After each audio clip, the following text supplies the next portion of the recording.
Ladies and gentlemen, segment of the podcast is presented exclusively by Hillsdale College. For over 175 years, four purposes have defined Hillsdale's mission: learning, character, faith, and freedom. Thank you for listening, and my sincere appreciation to our brothers and sisters at Hillsdale for their great sponsorship. He's here. He's here. Now, broadcasting from the underground command post, deep in the bowels of a hidden bunker, somewhere under the brick and steel of a nondescript building, we've once again made contact with our leader, Mark Levin.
Mark Levin. Our number is 877-381-3811, 877-381-3811. The framers of the Constitution spent 5 months and some days in Philadelphia, in the Pennsylvania Assembly Building. We know it as Independence Hall, debating whether to form, and if so, how to form a national government. The Articles of Confederation were a failure because as a loose confederation after the war, America couldn't pay its debt, couldn't raise an army to defend itself. States were putting up barriers to other states in terms of commerce. There was taxation used as a weapon by one state against another. There was an effort at first to meet in Annapolis, Maryland. But the states didn't send enough delegates, or enough states didn't send delegates. And so it failed. But they decided that there would be another meeting. And this time the states were strongly urged to send delegates. And they did. What was this new government going to look like? What were they going to do? Well, the man who put the most concrete plan together before this constitutional convention was, in fact, James Madison. But there were others who gave this a lot of thought. Roger Sherman, Hamilton, others. They were trying to balance different philosophical issues and different experiences through human history. These men were well read. They knew about Athens and Rome. They saw what happened throughout Europe 400 or 500 preceding years.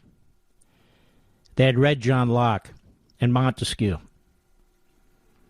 and their contemporary Adam Smith and others, Edmund Burke.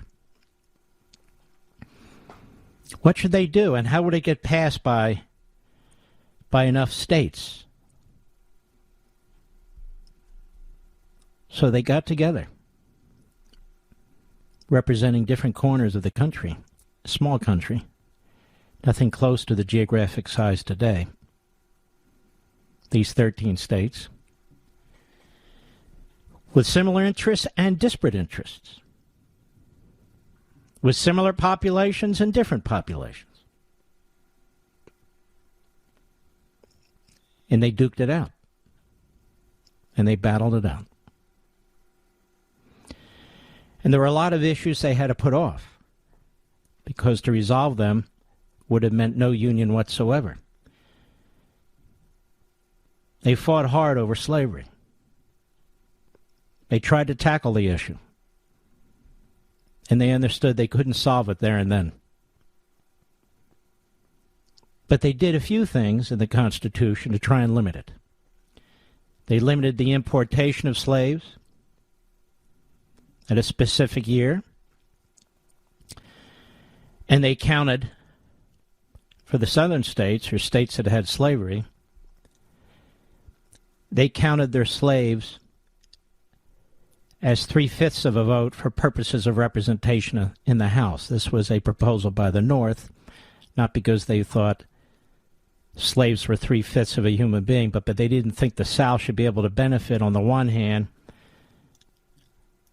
by choosing or treating slaves as people for purposes of bolstering their representation in the House, but on the other hand, treating these people as non-humans, non-people. But there are many more battles.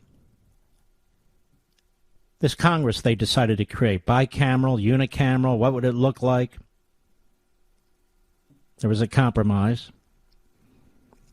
The House would be directly elected every 2 years, and then there'd be the Senate.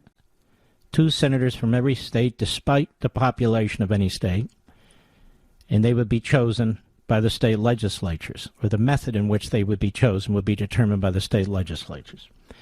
They believed strongly the states should have a say in the federal Congress. They created the Electoral College, which in some ways is based on the popular vote, because they were trying to weigh a few things. They were trying to weigh both pure democracy and republicanism. So they came up with this idea of a Senate. But ultimately they wanted states to have a lot of say. So the president couldn't appoint to what would be federal courts, which were not established in the Constitution other than the Supreme Court, without the okay of the Senate. Couldn't appoint ambassadors without the okay of the Senate, so they wanted states to have a say. The states weren't about to create a government that would swallow up the states and deny them decision-making that they felt belonged to the state legislatures. Article 1 dealt with this new Congress they created, and they laid out what this new Congress would have the power to do. Article 2 laid out the executive branch.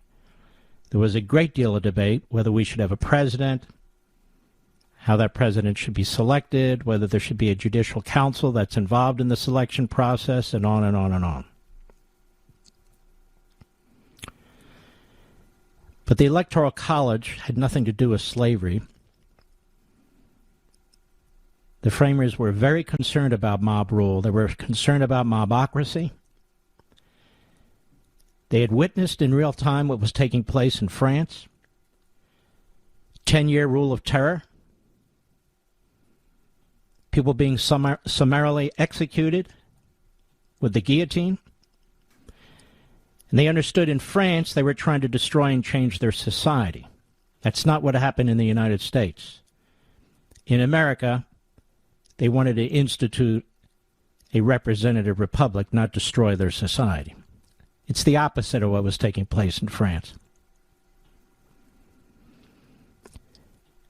Having started a revolutionary war based on a Declaration of Independence that talks about unalienable rights, those same framers, for the most part, understood that a pure democracy and unalienable rights have nothing to do with each other.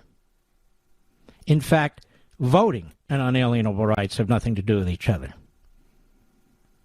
Unalienable rights aren't given by government. They're given by God. Voting has nothing to do with it.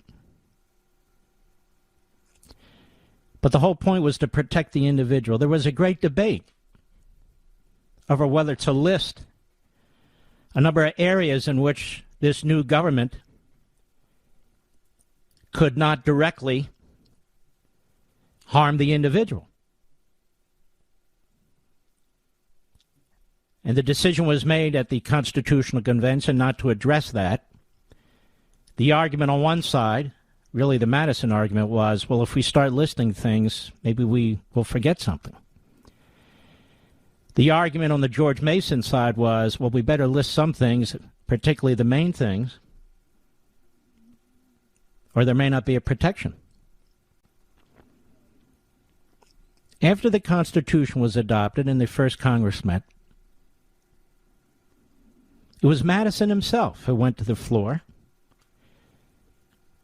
and reminded the members, the new House members, that they had made a promise to the states. You see, it was the states that insisted on what would become the Bill of Rights. Initially, he was ignored, but he was persistent. And to make a long story short, he prevailed. We got our Bill of Rights, the first 10 amendments to the Constitution.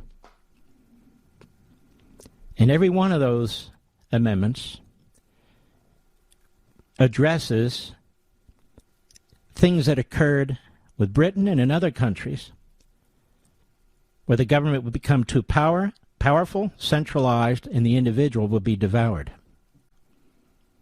And so you have freedom of the press, freedom of speech, freedom of association, freedom of religion, freedom from religion. You have a Second Amendment right to possess a weapon, to have a weapon. The states had a right to have their own militia. Due process, equal protection, the takings clause, protecting personal property, private property. No general warrants, that is, some general warrant, particularly from Parliament in the past, or even a king, making just certain things illegal and applying it to everybody without going through a process, legislative process, and no legislation that could be directed at a single individual. So a single individual couldn't be punished by the federal government. These were things they had learned to be concerned about from Britain. The Ninth Amendment, in my view, was a restatement, a reflection on the Declaration of Independence, that this whole country was founded on the right of the individual. And, of course, the 10th Amendment was a restatement of federalism. The Constitution doesn't create an all-powerful central government with plenary power. Not in the least. Not in the least. One of the things that the state conventions insisted on before they would vote on the Constitution is an assurance that when it came to determining election laws, the state legislatures would have the primary power. The language was already in the Constitution, but they insisted on it. And they made it abundantly clear that there would be no Constitution unless certain of their demands were met. That was one of them. They did not want this government they would create on far-off Washington, although they didn't know it would be in Washington, but far-off Washington as it would be, setting election policy that would affect the representation of the citizens of the state to this new national government. Now remember, the states came before the federal government. They were well aware of monarchies. They were well aware of feudal systems. They were well aware of mobocracies, the sort that took place in France. They wanted nothing to do with any of it. They didn't want a parliament because they knew parliaments could be run away. They didn't want a monarchy. Obviously, they had just fought a revolution against one. They looked at John Locke during the Revolution. They looked at Montesquieu during the Constitutional period. They looked at both, really. And what did they find? Montesquieu, as is referenced in the Federalist Papers more than once, talked about a separation of powers. He was very specific, talking about a legislative, an executive, and a judicial. That's where the idea came from. Locke had talked about separation of powers, too. That his greatest influence in the Constitution would be the Bill of Rights. Why am I telling you all of this in an 11 or 12-minute history lesson? The answer is, why isn't anybody else telling you all this? And I will explain when we return. I'll be right back. Mark Levin.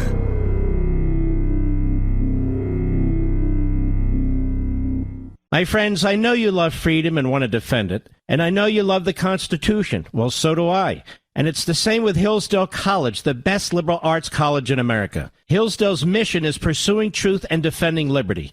It gives its undergraduate and graduate students the best education, and it is working to make this education available to all. But today, I want to tell you about Hillsdale's free monthly speech digest of liberty. It's called Imprimis. Over 6 million households and businesses receive Imprimis for free every month, and you can join them by subscribing at levinforhillsdale.com.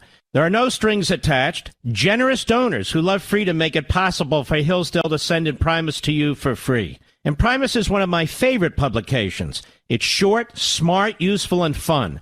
Start receiving your own free copy of this great digest of liberty. Visit levinforhillsdale.com. That's Levin for Hillsdale.com. levinforhillsdale.com.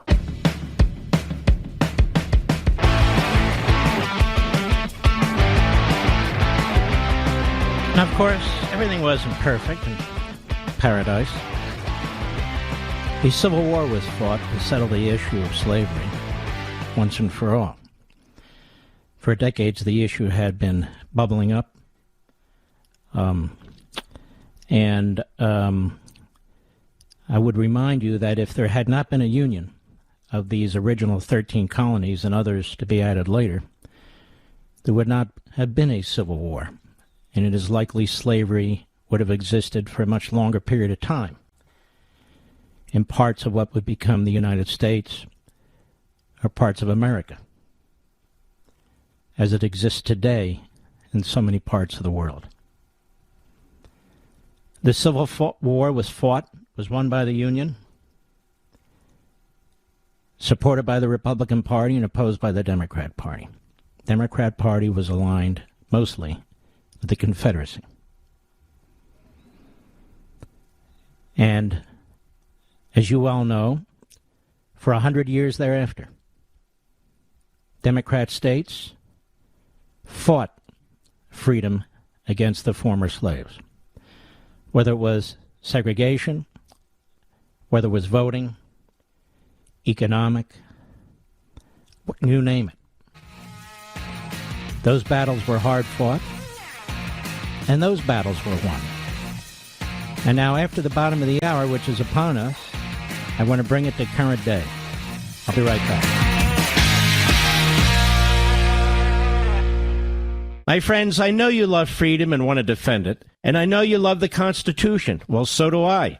And it's the same with Hillsdale College, the best liberal arts college in America. Hillsdale's mission is pursuing truth and defending liberty. It gives its undergraduate and graduate students the best education, and it is working to make this education available to all. But today, I want to tell you about Hillsdale's free monthly speech digest of liberty. It's called Imprimis. Over 6 million households and businesses receive Imprimis for free every month, and you can join them by subscribing at levinforhillsdale.com. There are no strings attached. Generous donors who love freedom make it possible for Hillsdale to send Imprimis to you for free. Imprimis is one of my favorite publications. It's short, smart, useful, and fun. Start receiving your own free copy of this great digest of liberty. Visit levinforhillsdale.com. That's Levin for Hillsdale.com. levinforhillsdale.com.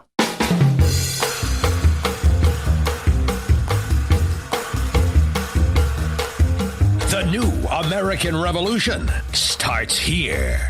The Mark Levin Show. Call in at 877-381-3811. So the Democrat Party was the party of slavery. The Democrat Party was the party of segregation. And post-Civil War, it insisted on it. The Democrat Party was the party of Jim Crow. Poll taxes, literacy tests. The Democrat Party was the party aligned with the Klan. There weren't very many Republican Klansmen. And many of them were former soldiers with the Confederacy, former generals with the Confederacy. So you might ask yourself, how do these people like Elizabeth Warren and Maxine Waters and Chuck Schumer identify with the Democrat Party today? How do they do that? There's different forms of tyranny. They wind up as tyranny, but there's different forms of tyranny. There's different ways to getting to a totalitarian or neo-totalitarian state. Different ideologies. But one thing the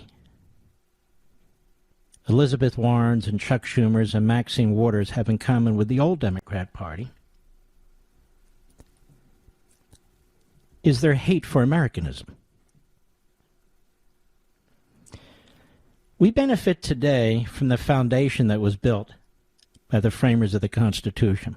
As imperfect as they and it was. We benefit today from that foundation. We're reminded of our document of independence, the Declaration. We're reminded of the Constitution. Abraham Lincoln did more for African Americans in this country than any human being before or since. That's just a fact. Before or since. He too is an imperfect man. I don't know many who were perfect or are.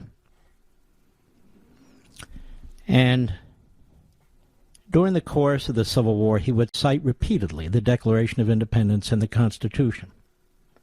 He would use them as rallying cries. He didn't say they were the problem. He didn't say the founders of the country were the problem.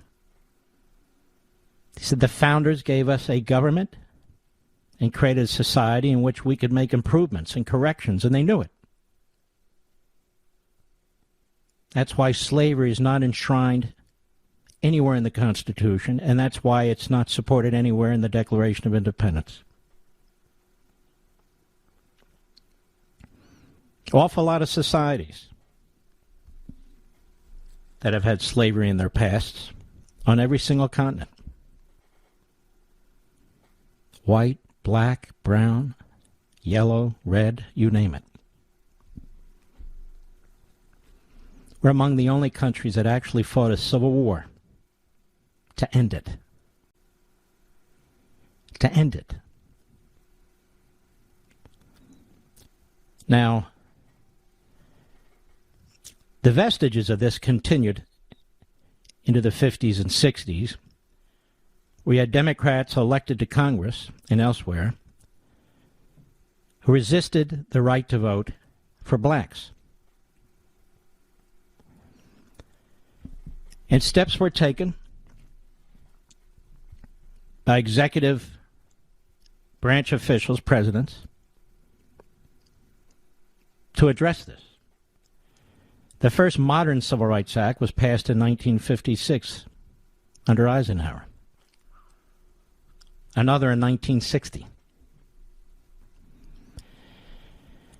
The 1964 Civil Rights Act was passed more Republicans voted for it than Democrats in the House and the Senate.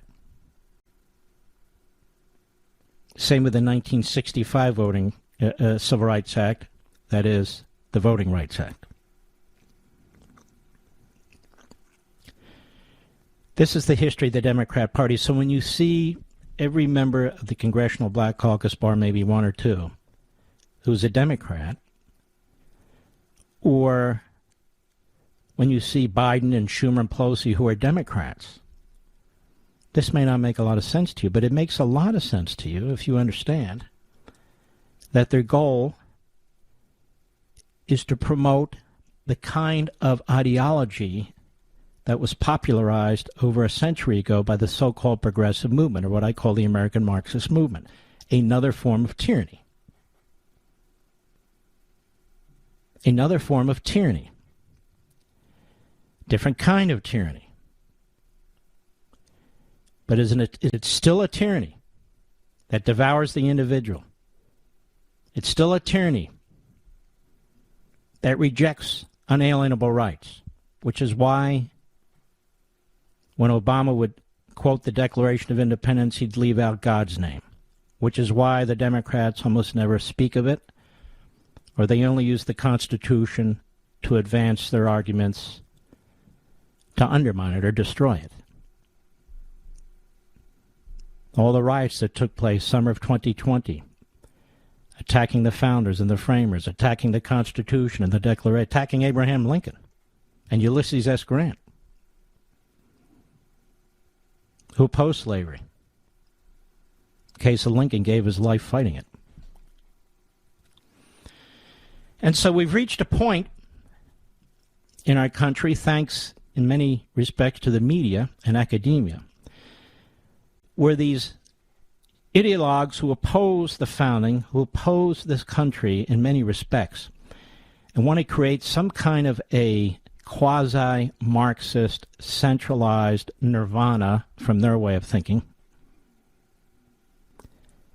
have tried, and in many cases succeeded with their propagandists out there, in turning the Republicans into Jim Crow, the Republicans into anti-black, the Republicans into opposing people for voting, because they reject, or most of us do, the ideology that the Democrat Party embraces, which rejects constitutionalism and small r republicanism.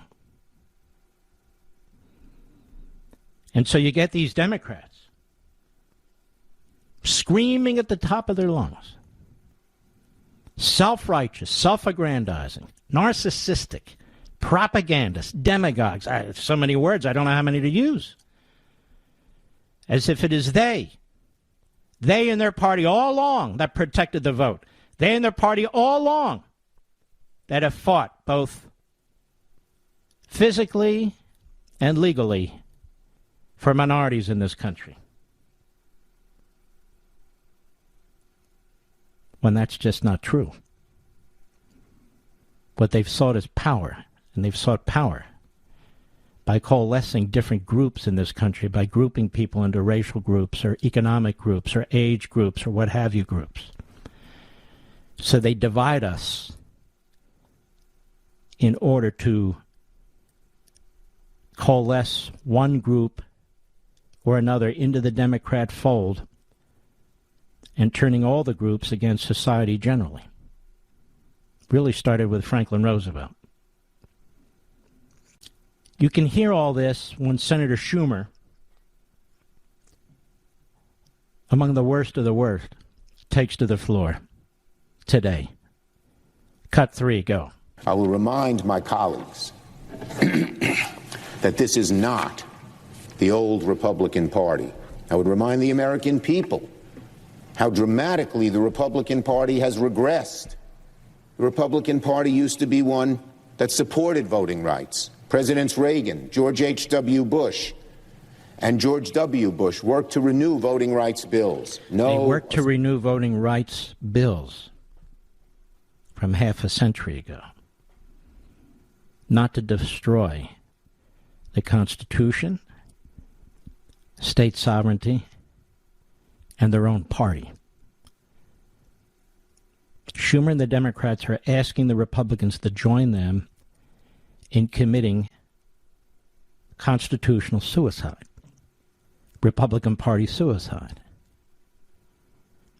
And by opposing that, Schumer and his party are trying once again to make the case that this is purely racism by Republicans. That if you don't support what they support, then you're a throwback to 1965. Go ahead.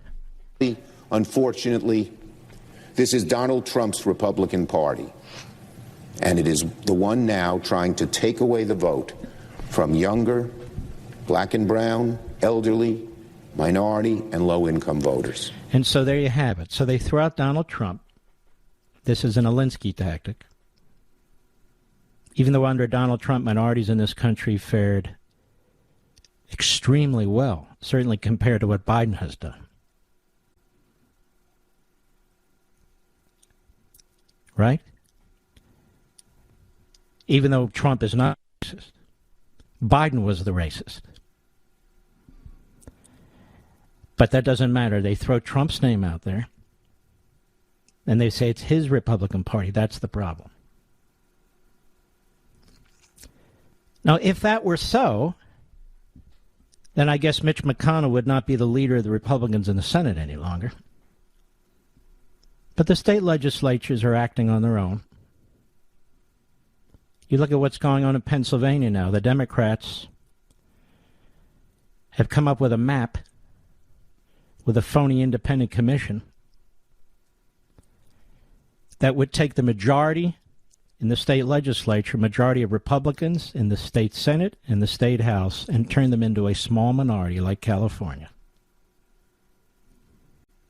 And Schumer wants you to believe that these Republicans simply oppose these changes and what the Democrats want to do because it's Trump's party, and of course by that he means these are all racists.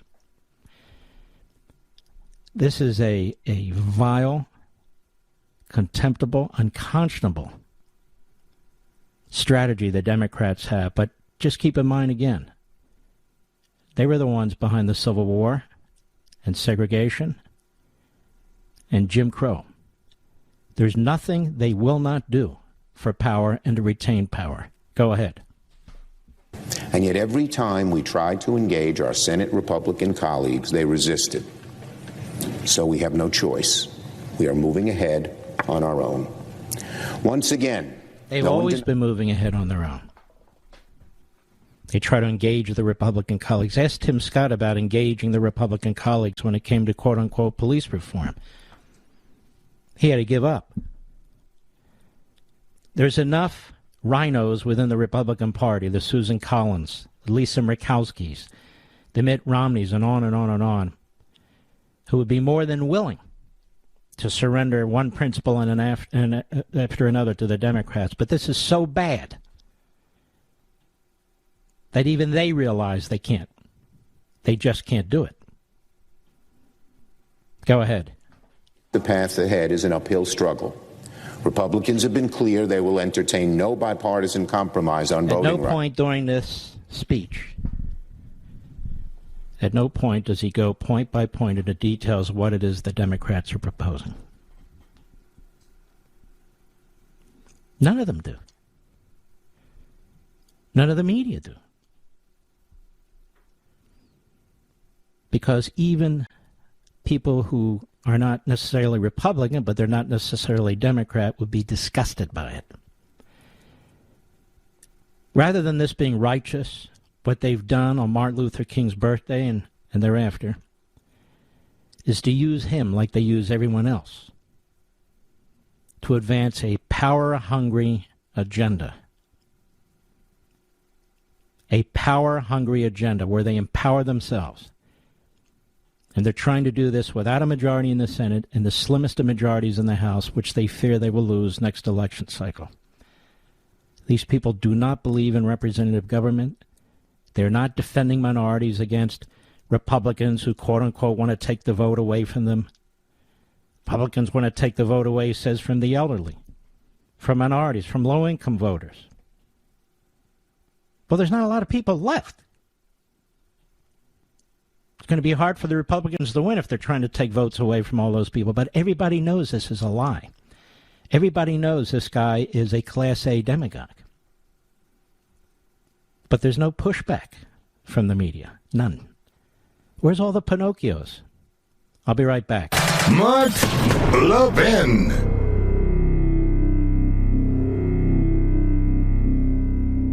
My friends, I know you love freedom and want to defend it, and I know you love the Constitution. Well, so do I. And it's the same with Hillsdale College, the best liberal arts college in America. Hillsdale's mission is pursuing truth and defending liberty. It gives its undergraduate and graduate students the best education, and it is working to make this education available to all. But today, I want to tell you about Hillsdale's free monthly speech digest of liberty. It's called Imprimis. Over 6 million households and businesses receive Imprimis for free every month, and you can join them by subscribing at levinforhillsdale.com. There are no strings attached. Generous donors who love freedom make it possible for Hillsdale to send Imprimis to you for free. Imprimis is one of my favorite publications. It's short, smart, useful, and fun. Start receiving your own free copy of this great digest of liberty. Visit levinforhillsdale.com. That's Levin for Hillsdale.com. levinforhillsdale.com.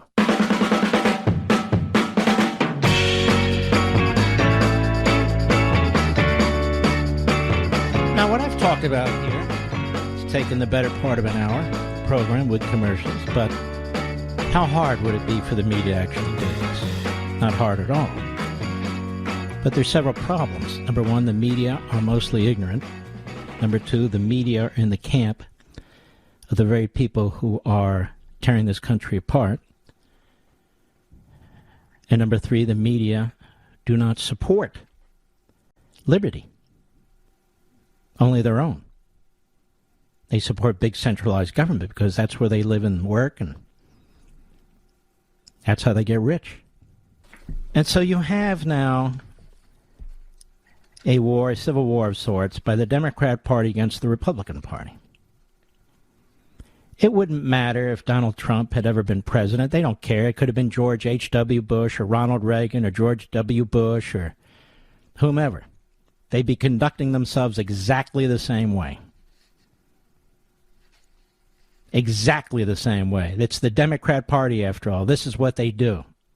They smear people. They destroy people. They embrace Saul Alinsky. They embrace Cloward and Piven. They embrace Herbert Marcuse. They embrace it all. They embrace John Dewey and Welly and all the rest of them, Criley. Whether it's Sheila Jackson Lee, whether it's Maxine Waters or Kamala Harris, whether it's Elizabeth Warren or Chuck Schumer, they all got the talking points right. Scream and yell and say racism. Their media, same thing. Joy Behar, Joy Reid, Whoopi Goldberg, Stephen Corbett, and Don Lemon. And that's just some of them. I'll be right back. He's here. He's here. Now, broadcasting from the underground command post, deep in the bowels of a hidden bunker, somewhere under the brick and steel of a nondescript building, we've once again made contact with our leader, Mark Levin.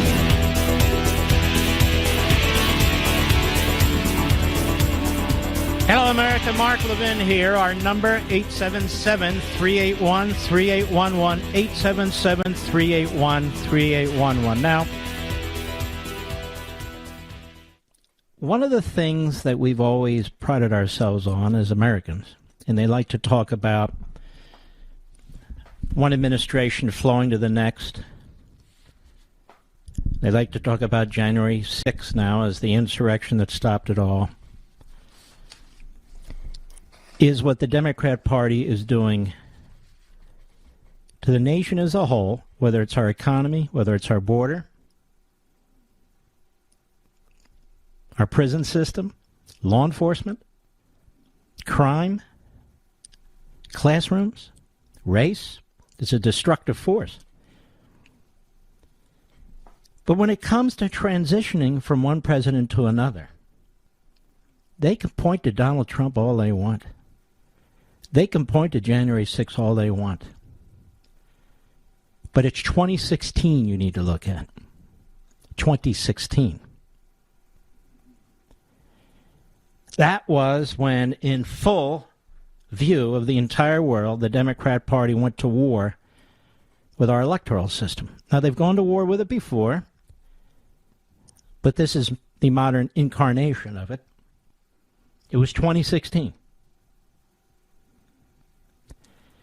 They spawned a criminal investigation, multiple efforts at impeachment, coup efforts, the Democrat Party in Congress, working with the Democrat Party in the executive branch, working with career individuals, Democrats, who resisted the transition. Trump was called an illegitimate president. He was called Putin's president. He was called many things. And they questioned that election. Last time I checked, 2016 came before 2020. They didn't go to federal courts during the course of the election or after to challenge Trump's presidency. Oh, yeah, the emoluments clause and other things to try and destroy Trump. But I'm talking about challenging systems or votes like others did in 2020, a legitimate path. No, they decided they controlled the House of Representatives. They were going to use the impeachment clause the way no House of Representatives has ever used it before,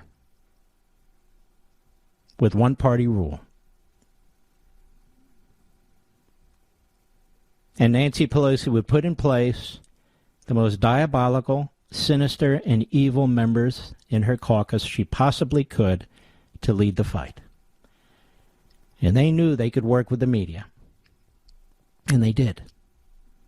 They worked with the New York Times and the Washington Post. They worked with CNN and MSNBC. They worked with CBS, ABC,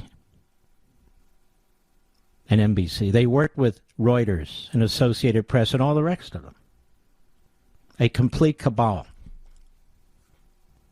to undo an election. Department of Justice would investigate that because the Department of Justice was in on it. You know, you see Merrick Garland today going, the most concentration of resources ever in the history of the FBI. Preposterous. There was no great investigation of the people who caused this entire upset of the nation for years. There's a special counsel. But the Department of Justice generally, the Criminal Division generally, U.S. Attorney's offices, the FBI, no, they were in on it. They were in on it. Donald Trump's tax returns were leaked to the New York Times. Democrat elected operatives and politicians in Manhattan and the state of Albany going after Trump's businesses, investigating him and his family endlessly. And, of course, now this January 6th Soviet-style committee, which has absolutely no interest in getting to the bottom of anything. Period. Nothing. That's not what they're about. I said the other day, and I'll say it again, they're throwing a wide net because they're going after Trump and his associates of any kind and any sort. Because they want emails, they want texts, they want this sort of information they cannot otherwise get, they should not get now. But they continue to reveal themselves as an unconstitutional rogue operation. In the Hill, Alexander Bolton, Senate Democrats believe there's a good chance the Department of Justice will prosecute former President Trump for trying to overturn the results of the 2020 election and inciting the January 6, 2021 attack on the Capitol, which would have major political reverberations ahead of the 2024 presidential election. Now, that is a loaded run-on sentence, as if written by a Democrat operative. Democratic lawmakers say they don't have any inside information on what might happen and describe Garland as someone who would make sure to run any investigation strictly by the book. Oh, okay. We know that's a joke. They also say the fact that Garland has provided little indication about whether the Department of Justice has its prosecutorial sights on Trump doesn't necessarily mean the former president isn't likely to be charged. This would result in a revulsion, a convulsion of the body politic of the conservative Republican base like nothing you've ever seen. I'm not talking about violence. I'm just saying it would be an absolute revulsion. Because something like this has never happened before. And everybody knows it's illegitimate. Given the weight of public evidence, Democrat lawmakers think Trump committed federal crimes. You see what a bunch of totalitarians these are, folks? But Senate Democrats also warn Garland needs to proceed cautiously, and a prosecution that fails to convict Trump risks becoming a disaster. Could vindicate Trump. So it's all about a political prosecution. Take him off the playing field, but if you're going to get him, make sure you get him. Otherwise, we might lose. Richard Blumenthal, now that guy's a sleazeball extraordinaire, said clearly that Trump did, in the days leading up and day of the January 6th attack on Congress, quote, falls in the ambit of what's being investigated and perhaps is criminal. Tim Kaine said it's up to the prosecutors at the Justice Department whether to charge Trump, though he believes the former president's actions on and before January 6th likely violated federal law. No, they didn't. He's supposed to be a moderate, but he's a whack job. They have all the evidence at their disposal, he said. Now, how would he know that? A lot going on behind the scenes that you and I do not know. Kaine believes federal prosecutors are looking seriously at charges against Trump, although he doesn't have any inside information. My intuition is that they're looking carefully at whether Trump broke the law. My sense is they're looking at everything in a diligent way, and they haven't made a decision. What is he talking about? Does he know something? I believe there are federal statutes that are very much implicated by Trump's effort to overturn Biden's victory in the 2020 election. It is really grotesque to hear people who sought to overturn the 2016 election. Every breathing moment of that administration are now making these allegations, these insinuations. Sherrod Brown, real commie, said, I think anybody who it's proven had a role in the planning of the January 6th attack should be prosecuted, not just the people who broke in and smashed the window in my office and others. I think anybody that, by the way, did he say that about Antifa and Black Lives Matter? Of course not. He's a clown. I think anybody that's shown to have had a role in its planning absolutely should be prosecuted. I mean, it was treason. It was okay, so you get these lowlights, these hacks. Now you know how brilliant the framers were to make sure that the Congress was not involved in prosecuting people. But that's the whole purpose of the January 6th committee. It's not to protect Congress in the future because Pelosi failed to do it and they don't want to talk to her. And then there's this. January 6th panel floats 14th Amendment as way to bar Trump from holding office. Now, this is really ridiculous, but we'll go on here. Washington Examiner, neither of Donald Trump's impeachment trials led to his conviction, which would have prevented him from returning to the White House. Representative Jamie Raskin, remember I told you about his father, who was a Red, who defended the Soviet Union, North Korea, Cuba, Communist China, Institute for Policy Studies. But Raskin has another idea on how to bar the former president. Raskin suggested the constitutional provision preventing those who, quote, engaged in insurrection or rebellion, unquote, from holding office may prevent Trump from becoming president for a second non-consecutive term. This guy was apparently a constitutional professor at some college in Washington. Should have been an anti-constitutional professor. Let me help the Red from Montgomery County, Maryland, Mr. Constitutional Professor. Engaged in insurrection or rebellion. He didn't engage in an insurrection or rebellion under the law or under the Constitution. So what the hell are you talking about, you idiot? Maryland Democrats said the prohibition on holding office again could also apply to some current Republican members of Congress. So you see, Mr. Raskin is a man of the French Revolution. Off with their heads. And he would know a lot about the French Revolution, the Communist Revolution, given he learned at the feet of his father, who was an old-time Red. An old-time Red. He's been on these impeachment committees. He's now on this January 6th committee. So they take this guy, who in my view has very little allegiance to this country, in my opinion, and put him on these committees. Why? Because that's what Nancy Pelosi's about. I'll be right back. Mark Levin.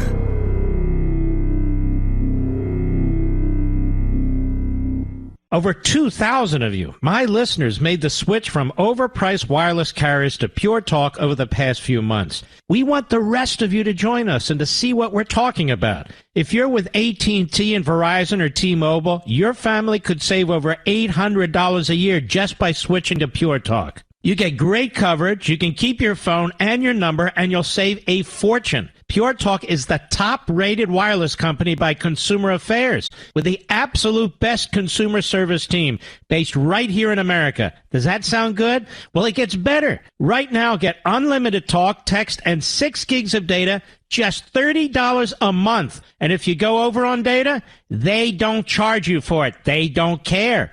Go to puretalkusa.com and enter promo code Levin Podcast. Again, puretalkusa.com, promo code Levin, Levin Podcast. And when you do, you'll save 50% off your first month. That's puretalkusa.com, promo code Levin Podcast. Pure Talk USA, simply smarter wireless.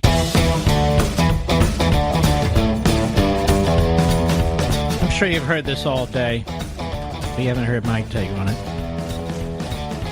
More adults identify as Republicans, giving biggest edge in 25 years. Paul Bedard, he's a real reporter over there at the Washington Examiner. Biden's unpopularity has driven U.S. adults over to the Republican Party. And in the last few months, as Biden's approval rating has sunk to as low as 33%, the party voters identify with has shifted a remarkable 14 points in the fourth quarter from Democrats leading by 9 points to Republicans by 5 points. Gallup does this enormously large survey. Democrats generally always lead Republicans in party identification, and independents outnumber both. But end of December, the gap had shrunk, and even Gallup said the shift was notable. The year 2021 was an eventful one in politics after a similarly eventful 2020 that also saw major shifts in party preferences. In early 2021, Democratic strength reached levels not seen in nearly a decade. By the third quarter, those Democratic gains evaporated as Biden's job approval declined. The political winds continued to become more favorable to Republicans in the fourth quarter, giving the GOP an advantage over Democrats larger than any they had achieved in more than 25 years, Gallup wrote in its analysis. The final monthly survey of 2020 showed the parties at roughly even strength, although that still represents a departure from the historical norm of the Democratic parties having at least a slight advantage in party affiliation.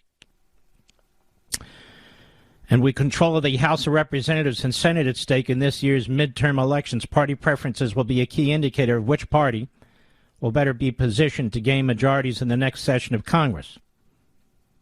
And Gallup has asked party preference since 1991, and typically the Democrats have a big advantage. All right, I'm on this.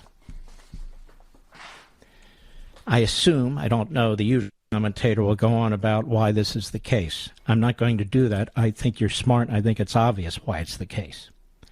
Here's my concern. The media and the Democrat Party and certain Republicans and certain outlets do not want us to talk about election integrity. Except, of course, if it helps Democrats. So the Democrats are running around screaming at the top of their lungs about how Republicans are taking the vote away from people, about how Republicans will destroy the 2024 election, that we won't be able to rely on it if Trump wins or Republican wins. And this is now what the Democrats are saying. So they're free to say that, you see, because of voter suppression, particularly in 19 Republican state legislatures. But if you raise a single question about a single precinct, then you're a denier. There's something wrong with you. So here we have, folks, I've got such a long list I can't play it here. Mr. Producer's hard at work.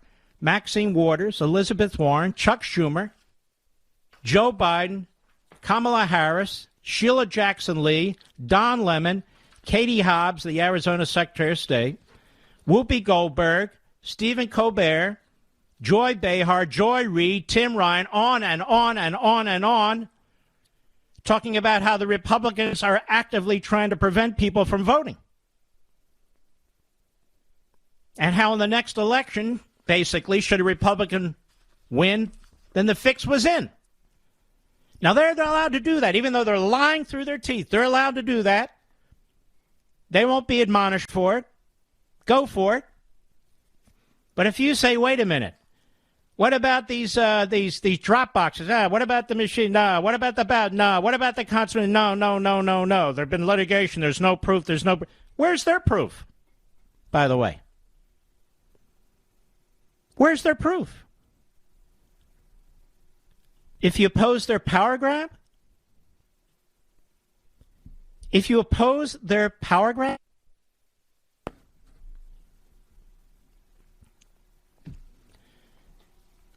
So here's my analysis. If you look at the gerrymandering that's been taking place in the Democrat states, the Democrats are +6. They're losing population in these states. And so they're using it as an opportunity. They're using it as an opportunity when they lose a seat or two to blow out the Republicans.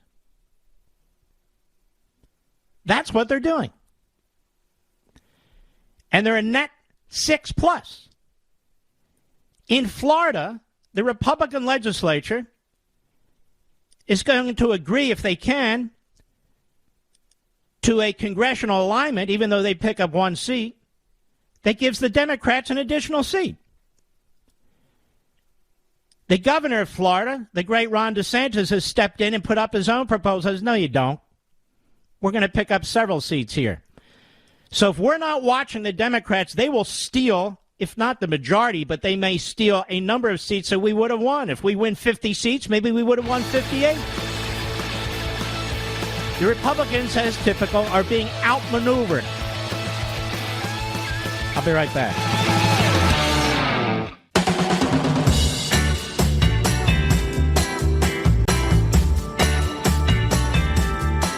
Yes, it's true that Mark Levin is the fastest growing radio show in America. The Mark Levin Show is on at 877-381-3811. Let's see if we can find a good caller here. I've got so much more to go through, but there's only so much people can take. So let's bring the public in.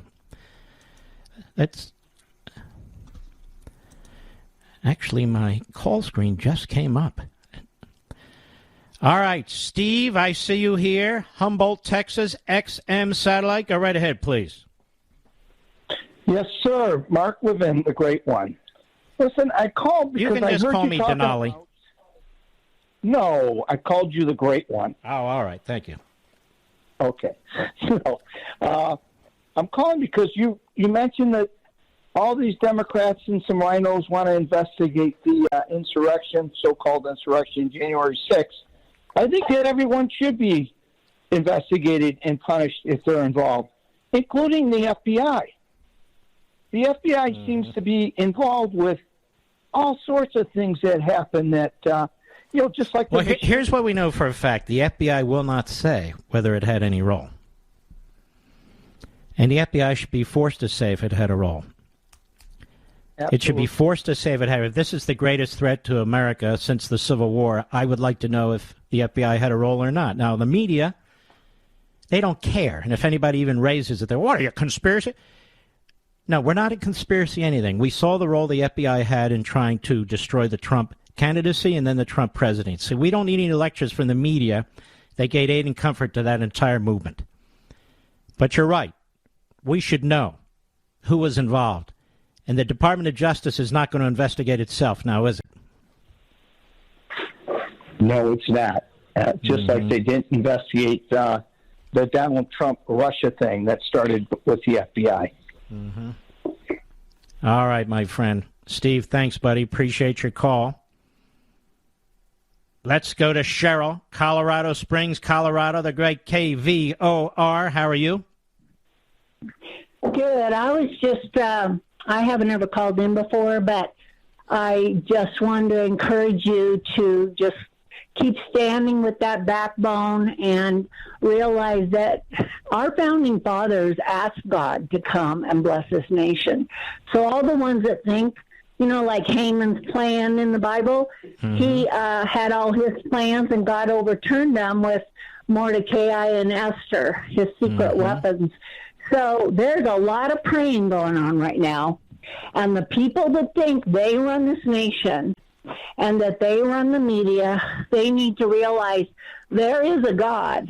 Mm-hmm. And I'm not talking as a religious person. I'm talking about someone who had to rely on God for practically my whole life. And he overturned and overturned. And there are divine reversals that he does, that I have personally seen him do when everybody was lined up on the other side.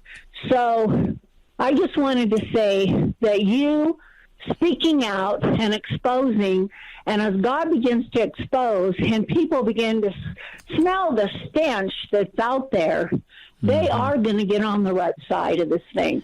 And you are a great caller, lovely lady. I want to thank you. And I would remind Chuck Todd, Schmuck Todd, and Fake Tapper, and Wolf Blitzed. She's talking about what we celebrate. It's called Purim. You familiar with that, Chucky? At your very radical left-wing synagogue? I'm just wondering. That's Purim she's talking about, so don't mock her and don't put her down. That's right.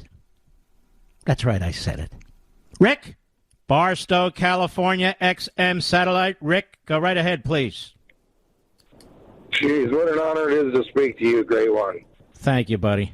It is. I thank you for all you do. You really are just, it's great you're fighting for this country. I don't know if the words can't say enough to thank you, but all these like Upchuck Todd and, all these, I think I just need to throw all this stuff back in their face and say, yeah, we're trying to suppress the votes that people ain't supposed to vote.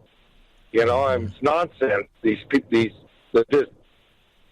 I think we just need to start throwing all this nonsense, all this garbage they're throwing, and throw it right back at them. And just, you tell people a lie long enough, they start believing it. And so, I just... Although it looks like the people are turning on them, and I think mostly for economic reasons. But for whatever reason, that's a good thing. That the problem is we can't win every election. So whenever they win, they're going to try and dispose of this republic in one form or another with their media flunkies leading the way. All right, Rick. Very, very kind of you to call. I appreciate it, buddy. Let's continue. Sal, Cooperstown, New York, XM Satellite. How are you? I'm well, Mark. Thank you for taking my call. It's an honor to speak to you again. And I know you don't need the History Channel to make this comparison because you are a history expert, but the 1896 I like the History Channel, actually. I do too. When McKinley was elected and J.P. Morgan, Andrew Carnegie, and John Rockefeller bought the press to sway the election in their favor. They also picked the vice president. They wanted to get Theodore Roosevelt the hell out of New York. Yes, they picked him in 1900 and it backfired on them because McKinley died and then Roosevelt got in. He was assassinated. But in 2020, those three, the Carnegie, J.P. Morgan, Rockefellers, was our Soros, Bloomberg, and Zuckerberg. And what's very with one great difference. Those three men were patriots. As a matter of fact, in his first term, McKinley invited them and others into the Oval Office, as you know, having watched the History Channel, because the federal government was actually about to go bankrupt. And back then, the federal government just wasn't that big, but it was big enough. And those men came together and they loaned the federal government the equivalent of hundreds of billions of dollars today in inflation dollars. And then later, when the progressives moved in, a couple of decades later, this was the requisite for creating the Federal Reserve. Anyway, go right ahead. And quickly, what I wanted to say was the Democrats do not inspire the black community to come out and vote. They did for Obama and for obvious reasons. But now in modern day, they weren't inspired for Clinton. They weren't inspired for Joe Biden, but they learned during the Joe Biden election how to go get the vote. You didn't get the vote out. They went door to door, and with the money the Soroses of the world contributed, they were able to hire these people in 5 cities to go door to door, knock on the door and say, hey, do you have that ballot? Well, I didn't fill it out. That's okay. Just sign it and give it to us. And I know that took place. No, you can't possibly know that. Everybody says it's the cleanest election in American history. Had the fewest safeguards, the least amount of press oversight, and all of a sudden it's the cleanest American election in modern times. Now, that is ridiculous. They're mailing out ballots like they're mailing out lollipops. Oh, yes, it's the cleanest election. Could you prove otherwise? As if we're in a position to know all the facts. We don't control these entities. Go ahead. My last thing is yes. They, again, are grasping because if they lose the black vote, and I really hope the black folks wake up and see they're being used like pawns in chess. To me, this election reform they're trying to push is the most insulting thing to the black community. They don't want them to run for office or become president again, but they want to keep them at bay and keep them hating Republicans. And they've almost created us to be the enemy. They've made us sound like we're the enemy. Yeah, they've effectively, with the help of the media and academia, switched positions. You know, the Democrat Party of old is now the Republican Party of new, and you'll hear them argue this because they're so pathetic. Thank you, Mark. And God bless you, my friend. We'll be right back. Mark Levin.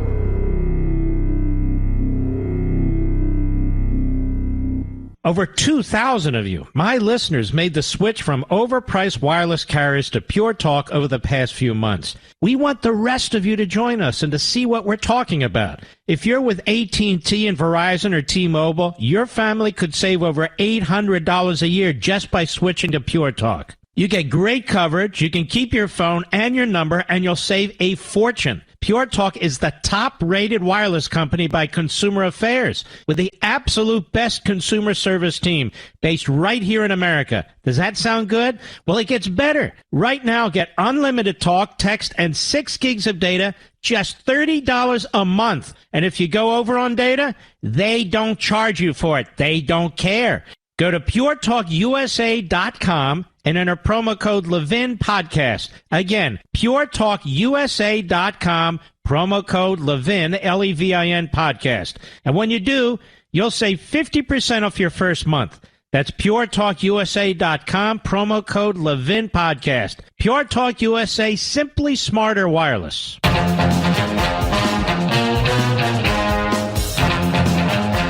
You know, the American people, or at least tens of millions of Americans, have a good sixth sense about things. They really do. And there's a piece in the American Spectator by a dear friend of mine, Jeffrey Lord. We're both Pennsylvanians, born and bred. And what he and I know, even though we're from different parts of the state, I'm from the Philadelphia area, he's from central Pennsylvania, is that there are corrupt counties politically in Pennsylvania, including Philadelphia and including other counties. And they've always been corrupt. They have a high number of elected judges that wind up going to jail or under investigation. Some of them are mobbed up. Mostly it's with the Democrat Party, because the Democrat Party has controlled so much of these particular areas of the state. And so here comes 2020, and you're not allowed to raise anything. There is a very, very important lawsuit that's been brought in Delaware County, Pennsylvania, a huge county right outside of Philadelphia, with video, with audio, with eyewitnesses. That's not being covered by the press, is it? Except by me. And it's really quite appalling. The Supreme Court of Pennsylvania, majority of Democrats on that court, changed the election laws to benefit the more dense areas of the state and to benefit Biden and the Democrat Party. They didn't have the constitutional authority to do that any more than the Florida Supreme Court in 2000 had the constitutional authority to do what it did. But the U.S. Supreme Court under Rehnquist stepped in. The U.S. Supreme Court under Roberts would not. These are legitimate points, don't you think, ladies and gentlemen? So there was a candidate debate, both of Senate candidates in the Republican Party and gubernatorial candidates in the Republican Party. Both seats are open in this election. In Lawrence County, which is southwestern Pennsylvania, west of Pittsburgh, on the border with Ohio. And my buddy Jeffrey Lord was there. And there were questions asked of the candidates.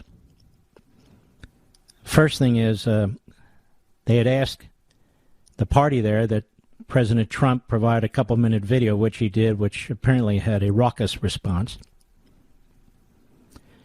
But there were questions asked of the candidates. And one of the questions that was asked was if they believe Biden is a legitimate winner of the 2020 elections, yes or no.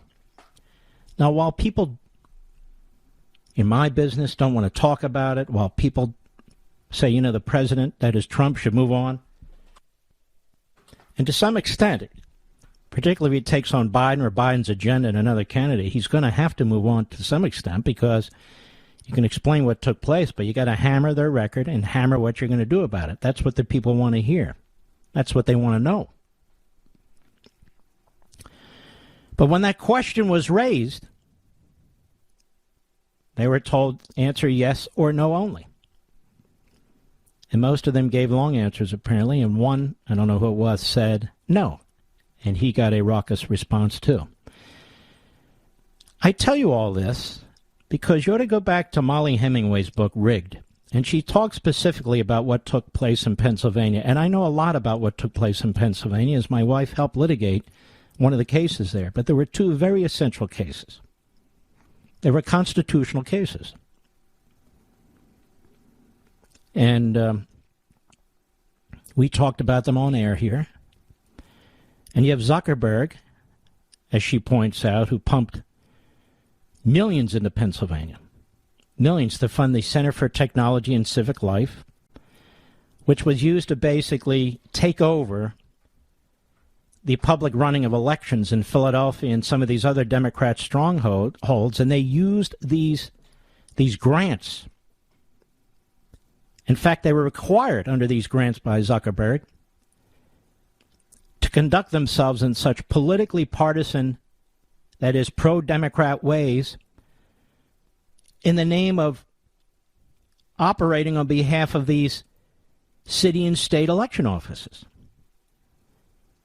Appalling, shocking, what took place on a massive scale. There's no denying this.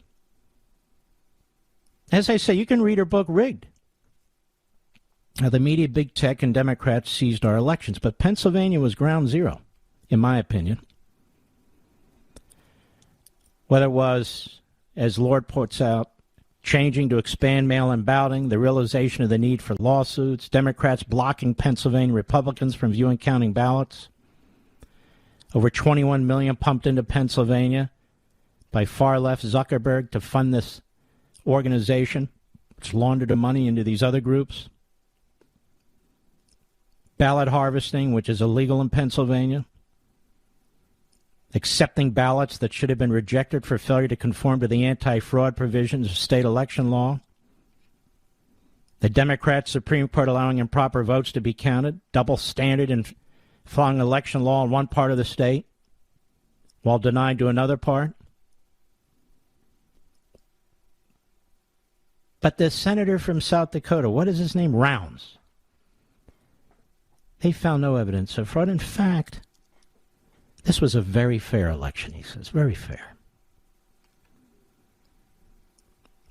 Does he deny what's in Molly's book? Does he deny those two critically important constitutional challenges?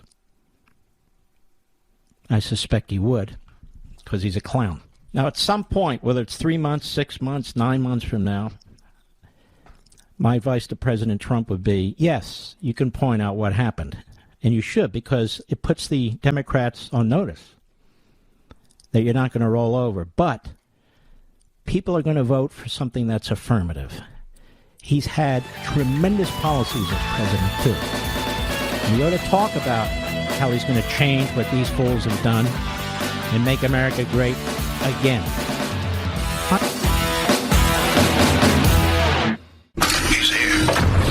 He's here.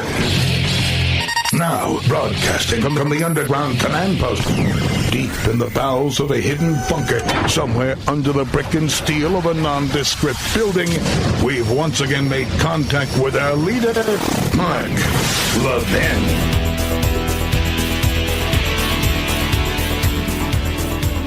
Breaking news, ladies and gentlemen. New York Post, Lydia Moynihan. Schumer's daughters, plural, work for Amazon, Facebook, as he holds power over antitrust bill. Senate Majority Leader Chuck Schumer is responsible for shepherding antitrust bills that aim to crack down on big tech. And both his children are on the payroll of companies the proposal would seek to rein in. On the Money has learned in the New York Post, Jessica Schumer is a registered lobbyist at Amazon. According to New York State records, Allison Schumer works at Facebook as a product marketing manager. Oh, I mean, so damn corrupt. Advocates of the legislation fear that the tech company's ties to Schumer's children could create a conflict of interest, people close to the matter told On the Money.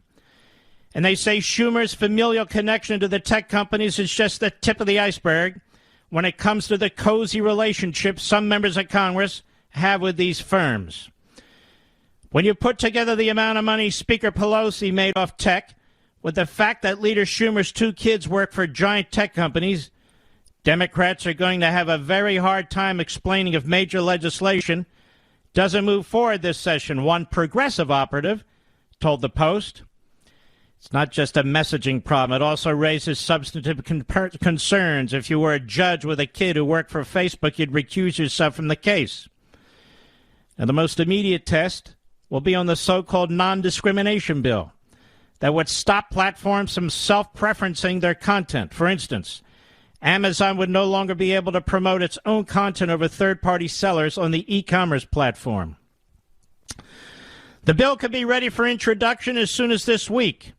It's under review by the Senate Judiciary Committee, and assuming it emerges from the committee markup, it could be put to a vote in the coming weeks. Schumer, though, has yet to signal where he stands on it or when he could introduce the legislation. Senate Majority Leader Schumer has the ability to decide what bills get put up for a vote. He can also kill votes. Angelo Rofero, a spokesidiot for Schumer, said in a comment to On the Money that there was no basis for this story. Quote, Senator Schumer is championing these issues both legislatively and with his appointments to federal agencies. He will fight for action and success that delivers a fairer and more innovative playing field for all. Well, isn't he the great American hero?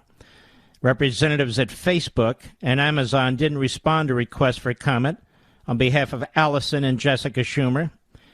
Meanwhile, Jessica's husband, Michael Shapiro, worked at Google's Sidewalk Labs from 2017 to 2019, according to Shapiro's LinkedIn profile. He left the company in 2021 for a job at the U.S. Department of Transportation. He also didn't respond to a request for comment. Jeff Hauser, founder and director of the Revolving Door Project, which looks at money in politics, said Schumer's tie to the tech companies are cause for concern. When they are on opposite sides of the divide, it can make the public servant member of the family too sympathetic to the company that employs their child or family member, he contended. The Post previously reported U.S. Representative Zoe Lofgren, a Democrat, who's one of the most vocal opponents of antitrust bills, now winding their way through Congress, that would target big tech, as a daughter who works on Google's legal team. Ladies and gentlemen, between the families that are taken care of by the corporatists, to the stock trades that are made by people who legislate and know what's coming and going, these bastards are so corrupt it's not even funny. You trust them with your health care, you trust them with immigration, you trust them with your lives and security. These are corrupt, crooked politicians. It's the rare one who's not. But the Democrats, they swim in this stuff because they know the likelihood of being called out is low. This was the New York Post, after all, and the likelihood of anything happening is almost non-existent. So Schumer's two daughters works for big tech. His son-in-law used to work for big tech. But don't worry, he's going to aggressively go after big tech. And you wonder why big tech attacks you? Now, I don't listen to a lot of other radio. I don't listen to any podcasts. But I do understand my buddy Dan Bongino, and this is going to sound ignorant, but who banned him, Mr. Producer? Do you know? So YouTube banned him, correct? Suspended him. YouTube. Well, I don't believe I have anything on YouTube, do I? So there's not a damn thing I can do to YouTube. I live in my own bubble. I've told you folks that before. But still, I'm on Rumble. I'm on Rumble and Getter and Parler. But Rumble when it comes to the action, right? But this is a problem. It is a problem when our guys are treated this way, when Dan's treated this way, for no reason, other than they disagree with him. These aren't American-style companies. These aren't patriotic companies. These are Soviet-style companies. And they're all in for the Democrat Party. They're all in for big government. And guys like Schumer aren't going to do a damn thing about it. And so it's very important, whether it's me, whether it's Dan, whether it's this fellow Joe Rogan or whomever, that we move to platforms that are friendly or at least open. Because we are making a lot of money for these people. And that's why I've resigned from every damn one of them. YouTube, I don't even think I ever belonged to, did I? Nor will I. Hasn't hurt me. Hasn't hurt you folks. I'm trying to do this as an example. I've been away from these people for 13, 14 months now. 13, 14 months. We still sold what is almost 1.3 million books now. Still the number 2 radio show in the country. The number 1 TV show on Sunday night on cable news. They haven't hurt us one bit, have they, Mr. Producer? So screw them. That's my advice to all my fellow broadcasters and fellow Americans, you folks out there. Get as far away from them as you possibly can. I know it's difficult. But it can be done. I know it's difficult, but it can be done. Kim, Pittsburgh, Pennsylvania, XM Satellite. Kim, how are you? Hi, sir. I'm doing well. How are you? Very well, thank you. Great. Well, I just heard you. I wanted to thank you for stating the obvious. I was a canvasser in the 2020 election here in Pittsburgh, and we weren't even 75 feet. That was as close as we could get. And let me tell you, walls work because they had big barricades up. And those counting the ballots and all the workers, they had their personal belongings out, phones out, on phone conversations. It was disgusting. Mm-hmm. Well, maybe you ought to alert Senator Rounds of South Dakota, who said that this is one of the fairest elections in modern times. Exactly. He would know, wouldn't he? Was he in Pittsburgh? Oh. No, he wasn't. Yes. No, he was not in Pittsburgh. But what I can tell you as an essential worker, as a registered nurse, it is really just sickening and very disheartening, everything that's going on. Yes, it is. And you folks who helped save the people of this country early on in the face of this pandemic when nobody really understood it, you're under attack now. It's the most outrageous damn thing. It's the most outrageous damn thing. And that's the thank you get from the federal government. I'm sorry, Kim. You take care of yourself. I'll be right back. Mark Levin.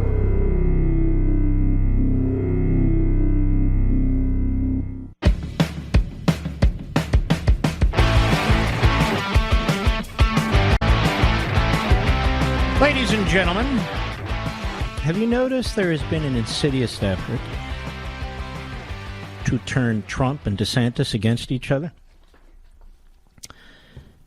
There have been people who've been leaking stuff. There have been people who've said some really stupid things. And they're being played by the media.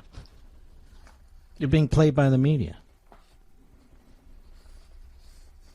These men are not a threat to each other.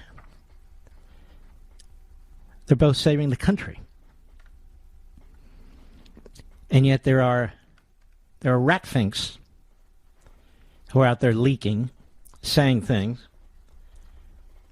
And some people believe it's McConnell and his former chief of staff who did the podcast, was asking DeSantis questions. Some people thought they were questions intended to set him up. But when you actually listen to him, he did not criticize Trump. There was a slight disagreement, perhaps, but he was not attacking Trump. Why would he? He's also the most successful governor in the country. And I don't even think it's close. And there's several that I like. But I don't even think it's close. There's a piece by Paul Merengoff over at Powerline. The New York Times does Trump versus DeSantis. He said, my friend who reads the New York Times called my attention to this front page piece. Front page. About tension between Donald Trump and Ron DeSantis. And by the way,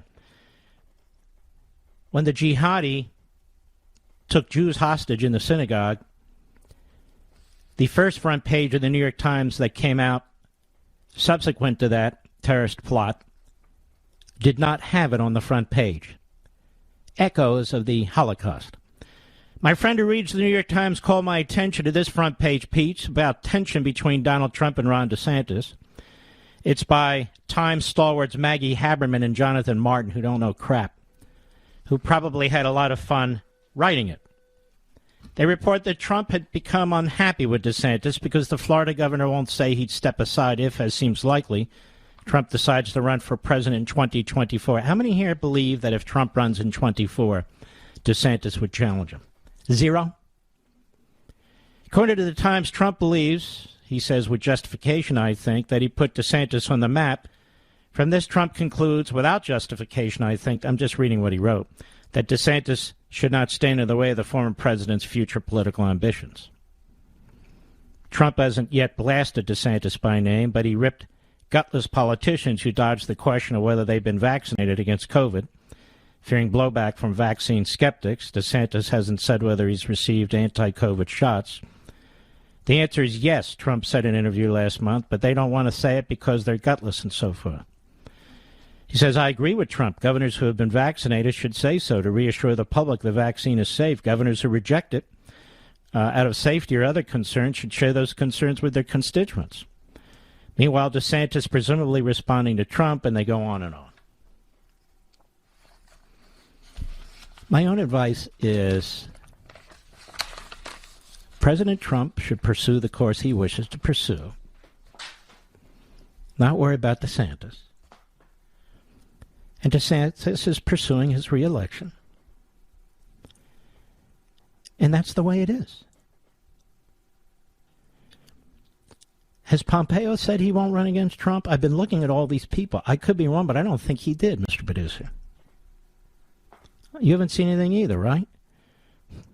So I don't think it's something President Trump has to worry about or focus on. I do think it's something that so-called insiders who are bidding for one position or another are using to attack. And, of course, the New York Times can't wait.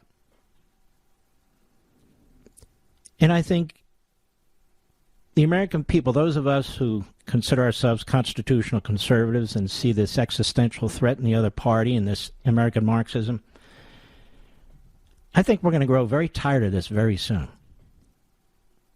Very tired of this very soon. That these people who are leaking are not doing anybody any favor, including the people on whose behalf they think they're leaking. I'm tired of it. I don't trust McConnell or his lieutenants. This is how he operates. I don't know whether he's done it or not, but suspicion should be focused on him and his operatives. This is exactly how he operates. But I don't think Trump has to fear DeSantis, or DeSantis has to fear Trump in any respect. And we need to win Florida. And that's the next race when it comes to DeSantis. And if Trump wants the nomination, he can have it. He'll get it. Whether the media and rhinos and Whitman in New Jersey like it or not. That's the way the cookie crumbles. All right, let's take some calls, shall we? Yes, we can. Let's see here. Let's go to Mark. I'm kind of partial to that name. Highland Park, Illinois, XM Satellite. How are you, sir? Hello, Speaker Mark. forever, hold yourself. I'm good. How are you? Okay. Oh, great. Cool. Okay. Very well. You know, I listen to your shows, your Life, Liberty, Levin, and I read all your books. I haven't read the newest one, but I'm getting there. I have to finish another book first. But I was thinking, you know, another way to hit the Democrats would be if we brought back the misery index from the Jimmy Carter days, so that every day the people in the country have this number that's in their head. And it's listed as a misery index. I think that would be a good weapon against them. I love it. But the problem is unemployment's very low because there's an awful lot of people who've dropped out of the workforce. I believe it's lower in North Korea, by the way, because there's an awful lot of people who aren't counted. They're either dead or they're enslaved or they've dropped out of the workforce too. And apparently that's a success. But I do like it. I think that's kind of a cool idea because inflation is really taking off now. It really is. And everybody feels it. Everybody. And it's only going to get worse. It's going to get so bad that even Obama former economists are saying, uh-oh, this is a problem. And it is a problem because the way you have to address it is also painful, raising interest rates.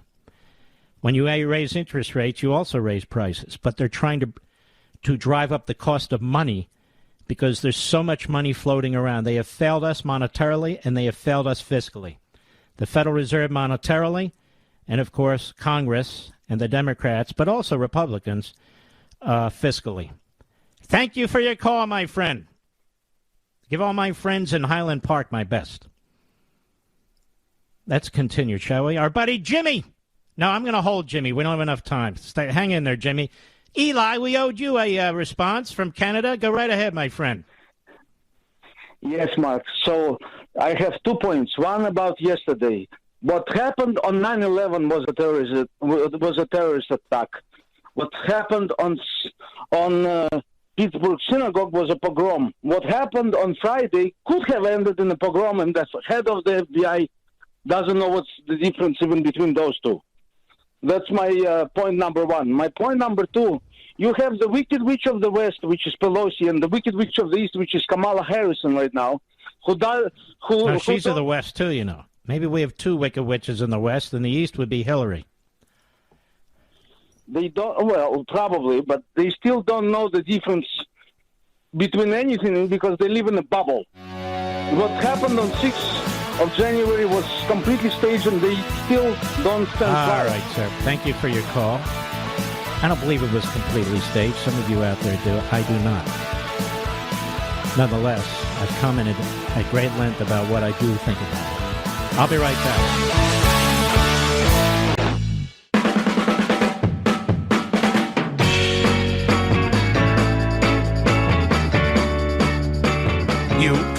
us now at 877-381-3811. And the Liberal contact number is 877-381-3811. Well, now, Mr. Producer, you watch ESPN now and then, don't you? I watch it for the UFC. Now, there was a show there I used to watch fairly religiously. First Take. Because I like Stephen A. Smith. Now, he and I don't always agree. In fact, he and I sometimes very strongly disagree. I haven't talked to him in a while. But I always felt this Max Kellerman was kind of a weight around his neck on the show. I could have played Max Kellerman on that show. Typical knee-jerk lib. I'm being honest. And annoying as hell. That's just me. But I think this guy, Skip Bayless, is he another one? Yeah. He's annoying as hell, too. And so is the other guy. What's the other guy's name that he debates? What's his name? Shannon Sharp. What a big mouth that guy is. What a big mouth. And the race baiting with this Shannon Sharp. Who the hell can watch this crap? Anyway, it appears that I'm reading that First Take, they're expected to remove Kellerman. And weren't they going to remove him before? Mr. Producer? No, I don't keep up on all the ESPN shows, just a couple. No, not a couple, one. They got more hosts there, more former athletes. I don't know who the hell's what, but I know Stephen A. Now, this may upset some of you. You say, you know him and you like, look, I like him. We're friends. We don't always agree. Sometimes we very passionately disagree. So what? Who cares? But this Kellerman, I don't know who they're going to replace him. Me, I wouldn't replace him with anybody. I'd let Smith speak the whole time. I really would. With the moderator, what's her name? Mally? I don't know what her name is. See, I don't even know what the other one's name. That's the whole point. He should go solo. Does it on the radio. He's very good. Again, I don't listen to most other people. Now and then I've picked it up. He's very good. He could do that show by himself. He doesn't need a sidekick. These shows with all the sidekicks, I don't get it, to be perfectly honest. When you have a strong talent. Do I have a sidekick? No. Do I need a sidekick? No. All right. Let's see here. Let's take a... No, I have to do something, don't I, Rich? I don't have to do... You know, our buddy Jimmy's been waiting. The great WABC in Brooklyn. Jimmy, go right ahead, please. Yes, 7 decades ago, Congressman Carol Reese, he headed the committee to investigate the tax-exempt foundations. He documented and proved that Carnegie, Ford, and Rockefeller foundations are using their money to push us into world government. That's exposed 7 decades ago. So that's the globalist. But then you have also the internationalist. The communist or the internationalist. When you combine them both, that was all exposed because that's the movement that went after Trump. I have to make one more statement. Hold on to your seat. The threat to Trump is the threat to America. Russia, China, Iran, North Korea, radical Islam, the drug cartels, the KGB mafias, the Democrats, the medias, the unions, the professors, the deep state. That's the entirety, that's the magnitude of the problem. Even if they didn't cheat in the election, the fact that they control what people think by controlling the media, they do control the vote because they put ideas in people's heads, so they vote freely according to the propaganda put in their heads. The Marxists, the communists, the socialists, united, and they're brilliant compared to our side, Mark. I wish I could talk to you for hours. Believe me, I could talk for hours. No, you don't. After about an hour, I'd get a little frustrated. Certainly get hungry. Jimmy, God bless you, my friend. Thank you for your contribution and being out there at all times. We appreciate it, buddy. Louis, it's Los Alamos, California, Mark? Right? Yes, sir. Yeah, that's correct. Yes. Listen, I'd like to talk about voter integrity. Give it a shot. I'm sure that you know, and I'd like to remind the listeners, back in 2005, Jimmy Carter and James Baker were commissioned by then President Bush to come up with a recommendations on voter integrity. And within that framework, there were like 80 different points or so. Within the top 10, their number were voter ID was necessary for voter integrity. And then Jimmy Carter warned about mail-in balloting. Yes, he did. And there was actually an audio that we've played in the past. You know who else warned about it, my friend? The Democrats and the media. Remember the Democrats and the media were attacking these machines before the election? Well, remember the Democrats and the media? Stick with me. Remember when the Democrats and the media were saying there was a plot by Trump and the head of the Postal Service to remove mailboxes from the streets? Do you remember that? Oh, remember absolutely. that? And they were trying to set it up. If they lost, they were going to go nuts. And now we're not even allowed to say anything. What do you mean? It's the first election. And then, of course, we have our clowns and goons and creeps like this Rounds from South Dakota. Well, I think it was which way did they go? I think it was one of the fairest elections. Which way? Yeah, that way? Okay.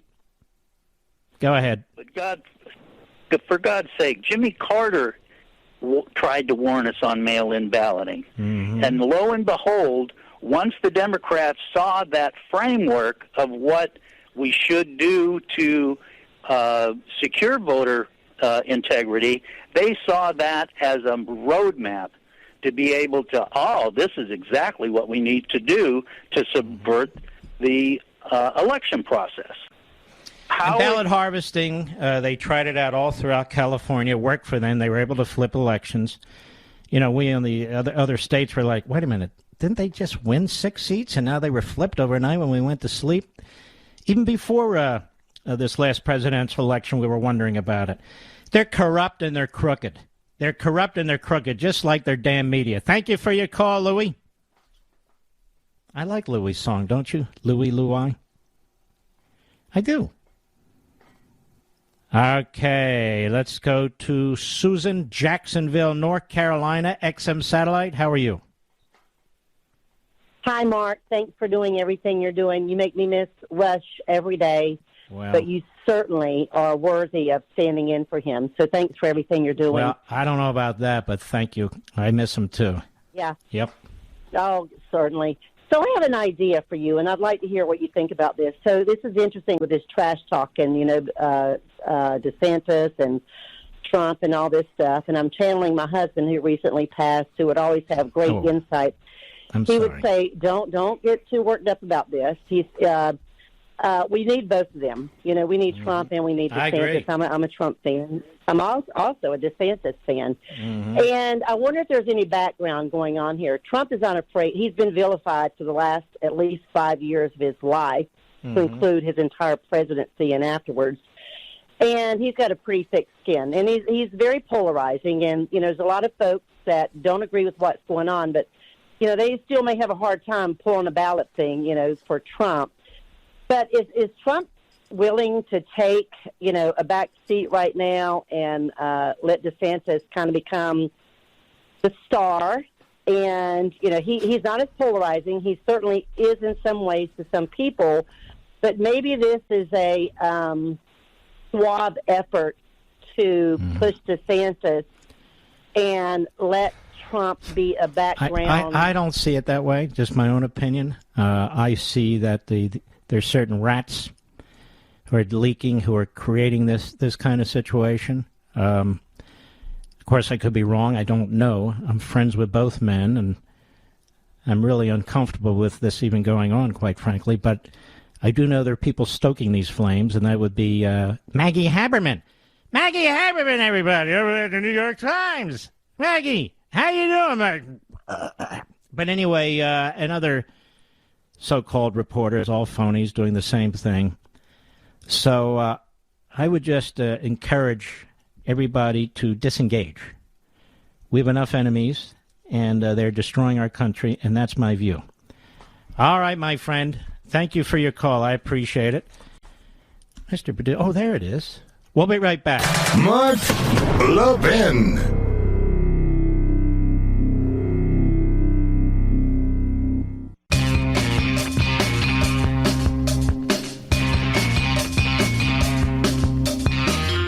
Let us continue, shall we? Yes, we shall. Let us go to John, Fayetteville, Arkansas, the great K-A-R-N. John, go right ahead, please. I love you, buddy. Oh, thank you. Hey, listen, I listen to you every day. Thanks, John. I've got a lobbyist friend from Arkansas. You can only imagine what company he works for. Two of the biggest in Arkansas. But anyway. One of them's Tyson's, I know, but I don't know. Yeah. Walmart's the other one. There you go, and a couple others. But here's the deal, Mark. Yes, he was telling me, he's an attorney, he was telling me that the reason Virginia went Republican is we had lawyers with boots on the ground. And if we'd had that in New Jersey, we'd have won that too. Mm-hmm. But they are so scary at cheating that it's almost impossible to stop them. And he was also telling me about the Google lobbyist. You know, when Trump was running this last election, if you pulled up his name on Google, it was all Russia negative stuff. You're right. So it's all, listen, they're all in it together. It's scary, and Arkansas is one of the very few states, I think, I'm not sure, that requires a voter photo ID. You can't walk into a voting booth without a photo ID in Arkansas. Mm-hmm. And it's just we're in a scary time, brother.